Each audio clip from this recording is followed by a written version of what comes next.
And I'm Christy. And we are Bride Duo. Recently on Instagram, I saw a video of someone making sourdough pizza and I was like, that's a really good idea. But then I looked up recipes and I was like, this is not a good idea. Because each recipe took at least 4 hours, sometimes a couple days, and I was like, this is totally not worth it. Normal pizza is super good. But we were talking, and I really think that that could be something amazing. So we decided to have a friendly competition for you to all see, comparing our sourdough pizza with Christy's normal pizza. You say normal, like it's such a bad thing, like sourdough pizza and Christy's normal pizza. Well, normal doesn't have to be bad, I just think sourdough has more potential. So I guess we'll see today. We're keeping everything normal, all the, or the same, all the different toppings and stuff, so that we can actually just judge on the crust and not on the ingredients that are on there. For the sourdough pizza, you're gonna need the following ingredients. First, you're gonna need sourdough starter. So you're gonna need 20 grams of the mature starter. You're gonna feed it with 20 grams of lukewarm water and 20 grams of flour, and then you're gonna let it rise until it's about double in size. For us to take track of this, we usually just put a rubber band at the top of the mixture after we mix it, and then that way you can see where it was and how much it has risen over time. Once this is ready, you can add 255 grams of 00 flour into a bowl. This flour is just used for pizzas. It's really, really thin, and you can buy it anywhere like Whole Foods. That's where we got it. Then you mix in the starter. You mix in 45 grams of whole wheat flour, then 7 grams of olive oil, and 6 grams of salt. We went ahead and mixed this a little bit so you can distribute all the ingredients properly. And afterwards, we poured the water little by little just as the mixer was going. We let the pizza knead in the mixer for about 3 minutes until it incorporated into a ball and it's stuck to the dough hook. Once that is ready, we poured it into an oiled pan and let the dough rise until it's about double in size, which for us took us about 3 hours. After this, we split the dough in half and made 2 balls and put it again in an oiled pan and let it rise for about another hour. For my dough, start by combining 360 grams of warm water with 10 grams of sugar and 1 package of active yeast. You're going to stir the yeast in so it dissolves and starts to eat the sugar. In the meantime, combine 600 grams of bread flour, 25 grams of olive oil, and 10 grams of salt in the bowl of a stand mixer. Then add the yeast and water mixture. You're going to let this combine for about 5 minutes on a medium speed in the stand mixer until it begins to form a ball around the hook. After this, you'll take the dough out of the stand mixer and put it into a container and let it rise for about 1 hour at a warm temperature. This allows the dough to double in size. After the hour has passed, you'll take the dough out of the container and separate it out into 2 sections. You'll form a ball with each of these sections and then place it underneath a tea towel to rest for another 10 minutes. Now we're ready to assemble. What did I say? Assemble. So let's go assemble. Why can't I say that word? Doesn't matter. Assemble. You're charming. And after this, you're just able to assemble your pizza now. Now it's time to form your pizza. To start, take your dough ball and begin dimpling it across the top in order to form a sort of a flatter surface, and then use both of your hands to begin to stretch your pizza out into about a 12-inch circle. Do not overstretch it, or what happened to me will happen to you and you'll have to refold your dough. Look at my baby. It's too big. What do I do? If your dough gets really, really thin, it just won't hold the ingredients together and it will be really hard to handle and to transfer onto the parchment paper and then onto the pizza stone. Sounded like the sourdough dough was a bad idea. It was not a bad idea, it was just very stretchy because of all the gluten it developed. So, I guess we'll taste it and see what tastes better. Transfer your dough onto parchment paper. Then preheat your oven to 500 degrees Fahrenheit with your pizza stone inside.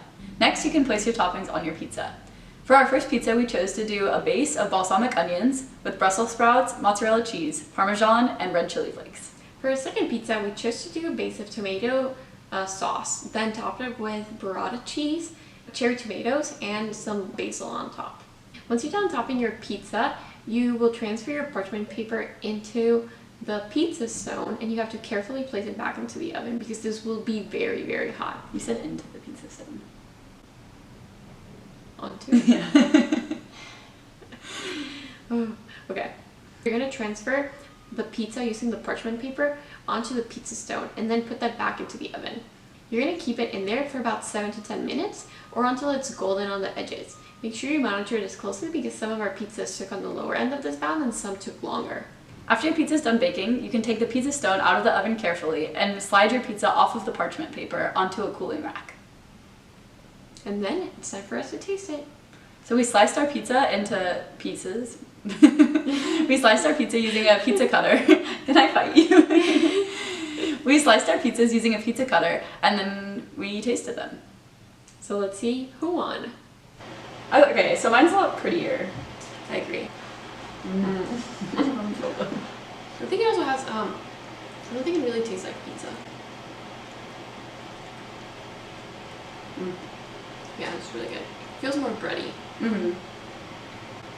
Yeah, it has like more crust feeling. Like yours is kind of just like less Like good. pizza. No, yours is good too. I think your crust probably tastes a little bit better, but mine is like a better texture.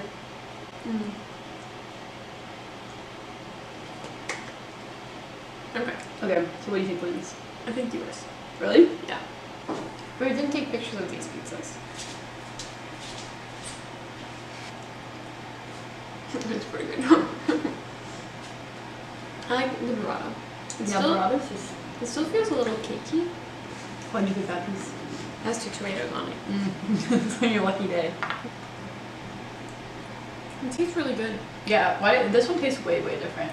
It has more taste on the crust than it did the first time. Yeah, like taking a bite of this and taking a bite of this. Like this kind of tastes like when you buy like a pizza, like a frozen one. So which one do you think is the winner? Definitely yours. Yeah, I agree that for this one, I think this one's winner. Okay, so let's talk about the results of our competition. So I think that went really well overall. We had some very yummy pizza. We're so full right now. We're kind of like in a food coma, sleepy situation. Yeah, it's not good. Neither of us is saying anything that makes sense. I think it also has, I don't think it really tastes like pizza. We also have a lot of leftovers, so I hope that our roommates want to eat it. Yeah. So what we found from the first round, which is the Brussels sprout pizza, was that the plain pizza did a lot better. The reason was it was just like more flavorful, it was like puffier, and it like held up to the like heavy Brussels sprouts and stuff really, really well. I think for the second one we both agreed that the sourdough pizza was better because it had like a really nice thin base, and the plain pizza kind of just absorbed all the tomato sauce like juices onto it, so it just became a little like soggy on the bottom.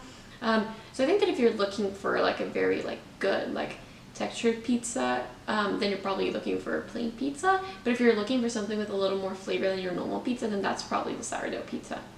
But I think in both cases, like improvements could be made. So I know like one thing people do for like the plain pizza is something called par baking or pear baking. Have you seen this? Yeah. Yeah, so like they bake it like a little bit before they put the sauce on. And I think that would like prevent it from absorbing quite as much sauce and being sort of soggy. And then for the sourdough pizza, something I think we should try is where you actually just use sourdough starter discard as the flavoring of the sourdough, but you actually use commercial yeast for the leavening. So I think we would kind of get the best of both worlds, like the better tasting pizza, but also like a puffier texture. It's like if your pizza and mine had a baby. Yeah, which I think they should. Yeah, so we should definitely try that out soon. Yes. And we'll keep you posted on that. Stay tuned.